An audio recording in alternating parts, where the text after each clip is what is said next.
आसान भाषा में बता सकते हैं कि आईवीएफ ट्रीटमेंट होता क्या है और उस करते कैसे है ट्रीटमेंट? जी बिल्कुल। सो आईवीएफ बताने से पहले मैं ये बताना चाहूँगा कि एक नेचुरल कंसेप्शन कैसे होता है। नेचुरल कंसेप्शन जो कि बहुत सारे हमारे व्यूअर्स को पता होगा कि जो एग्स होते हैं वो सेकेंड डे से एक एक उनमें से रिक्रूट होता है किसी एक अंडाशय में और वो बढ़ना शुरू होता है साइज़ में। फिर वो जिनके साइकिल से नेचुरल होते हैं, इनको 28 डेज़ की साइकिल से, जिनमें अराउंड 40 डेज़ में वो रप्चर होता है और वो ट्यूब में जाता है, अपटेक होता है उसका ट्यूब में।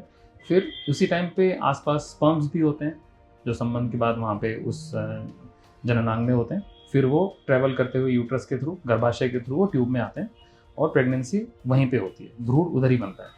फिर वो धीमे धीमे होते हुए, ट्यूब से होते हुए, पहले दिन, दूसरे दिन, तीसरे दिन, चौथे दिन ग्रो होते हुए जब वो गर्भाशय में आता है तो वहाँ पे 5वें या 6ठे दिन इम्प्लांट हो जाता है। तो ये नेचुरल कोर्स होता है प्रेगनेंसी का। सेम चीज़ जिनमें प्रेगनेंसी नहीं हो रही है, जब हम इनफर्टिलिटी का ट्रीटमेंट में, जब हम उनको आईवीएफ का ट्रीटमेंट देते हैं, मीन्स इन विट्रो फर्टिलाइजेशन। अब इन विट्रो का मतलब होता है जो चीज़ बॉडी में नहीं हो रही। जो चीज़ बॉडी में हो रही है हम उसको बोलते हैं in vivo. In vitro means body के बाहर।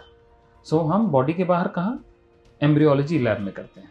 तो ये काम हम कैसे करते हैं, हम उस टाइम पे उस जो लेडी है या वाइफ है उनके एग्स को हम स्टिमुलेट करते हैं इंजेक्शन देके ऑन ए डेली बेसिस, जिससे कि वो फॉलिकल्स धीमे धीमे, सारे ही फॉलिकल्स जो अवेलेबल हैं उस साइकिल में, वो बड़े होते हैं। फिर हम उनको एक सर्जरी के माध्यम से बाहर निकालते हैं, उनको लैब में ले जाते हैं, एम्ब्रियोलॉजी लैब में।